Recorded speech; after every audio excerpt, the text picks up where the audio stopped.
आज Doubtnut app download करें। Doubtnut पर अपने सभी गणित, रसायन विज्ञान, भौतिक विज्ञान और जीव विज्ञान के डाउट्स का करो सफाया। बस प्रश्न की फोटो खींचो, एक ही प्रश्न को क्रॉप करो और तुरंत वीडियो सोल्यूशन पाओ। अभी डाउनलोड करें। हेलो फ्रेंड्स, हमारे इस क्वेश्चन में दो स्टेटमेंट गिवन है। इसके बेसिस पे चार ऑप्शन गिवन है, हमें सेलेक्ट करना है कौन सा ऑप्शन हमारा करेक्ट है। तो सबसे पहले वाली स्टेटमेंट को ध्यानपूर्वक पढ़ते हैं। क्या बोला जा रहा है, किसी क्षण पर किसी वस्तु का जो है त्वरण उस क्षण पर जो है वेग समय ग्राफ के ढाल के बराबर होता है।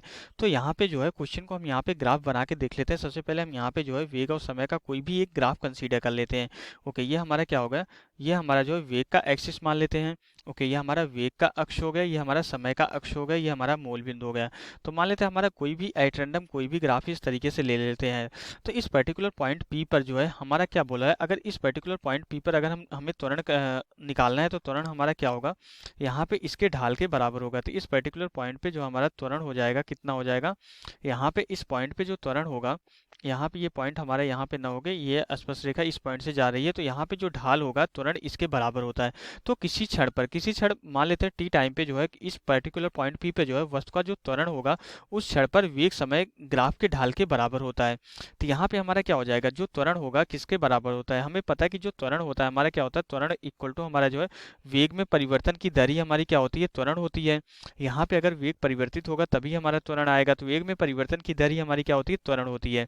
तो यहाँ से a इक्वल टू क्या हो जाएगा, dv डिवाइडेड बाई dt।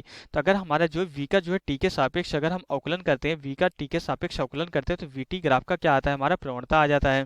तो यहाँ पे यही हमारा क्या होगा, प्रवणता के बराबर होगा। तो यहाँ पे a इक्वल टू जो है tan थीटा के बराबर होगा। इस पर्टिकुलर पॉइंट p पर जो हमारा क्या होगा, जो ताक्षणिक त्वरण आएगा वो हमारा जो है वेग समय ग्राफ का इस पर्टिकुलर पॉइंट पे खींची गई स्पर्श रेखा के ढाल के बराबर ही होता है, यही हमारा त्वरण होता है। इसलिए यहाँ पे हमारा क्या पता चलता है कि ये हमारा कथन क्या है, करेक्ट है।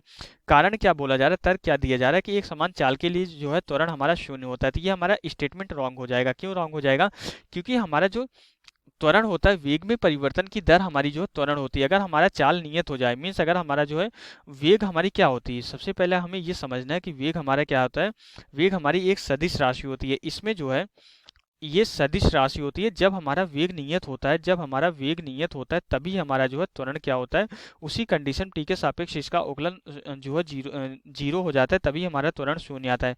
लेकिन वेग नियत होने के लिए, वेग अगर हमारा नियत है तो नियत होने के लिए इसमें क्या होना चाहिए, इसमें जो है वेग के नियत होने के लिए इसमें जो है परिमाण और दिशा दोनों नियत होनी चाहिए। परिमाण और दिशा जो है यहाँ पे जो है दोनों नियत होनी चाहिए। अगर दोनों में से कोई भी एक अगर हमारा चेंज हो रहा है तो हमारा जो है वेग नियत नहीं माना जाएगा। और चाल हमारी क्या होती है, वेग का परिमाण ही हमारा क्या होता है, चाल होता है। तो इस पर्टिकुलर क्वेश्चन में ये बोल दिया गया कि हमारा वेग का परिमाण मीन्स अगर हमारी चाल नियत है, अगर हम डायरेक्शन हमारी बदल रही है, अगर हमारी दिशा जो है बदल रही है, अगर हमारी दिशा जो है नियत नहीं है, तो हम क्या बोल सकते हैं कि हमारा वेग जो है, वेग हमारा जो है नियत नहीं होगा। अगर हमारा वेग नियत नहीं होगा तो हमारा त्वरण जो है कभी भी शून्य नहीं हो पाएगा। त्वरण तब हमारा जो है शून्य नहीं हो पाएगा। हम जो है इस संबंध से बता रहे हैं। तो एक समान चाल में हमारा क्या हो सकता है, इसका जो सबसे अच्छा एग्जाम्पल होता है, अगर कोई भी वस्तु हमारी जो है वृत्ति पथ पे इस तरीके से गति कर रही है, तो हमें पता है कि यहाँ पे जो है अगर एक समान वृत्ति गति कोई वस्तु करती है तो इसकी जो चाल होती है, चाल तो नियत होती है लेकिन पूरी गति के दौरान इसका वेग लगातार बदलता रहता है। इसलिए यहाँ पे इसके केंद्र की तरफ एक हमारा जो है त्वरण हमेशा काम करता रहता है। इसलिए हमारा जो है ये तर्क गलत हो जाएगा, कथन क्या होगा, सही होगा। तो इस क्वेश्चन के लिए हमारा कौन सा ऑप्शन करेक्ट हो जाएगा, थर्ड ऑप्शन हमारा क्या हो जाएगा, राइट ऑप्शन हो जाएगा। तो यहाँ पे हमारा क्वेश्चन कंप्लीट हो जाता है। Okay, thank you. कक्षा 6 से 12वीं से लेकर नीट, IIT, JEE वो एडवांस के लेवल तक 1 करोड़ से ज्यादा छात्रों का भरोसा। आज ही डाउनलोड करें डाउटनेट ऐप या व्हाट्सएप करें अपने सारे डाउट्स 8400 400 400 पर।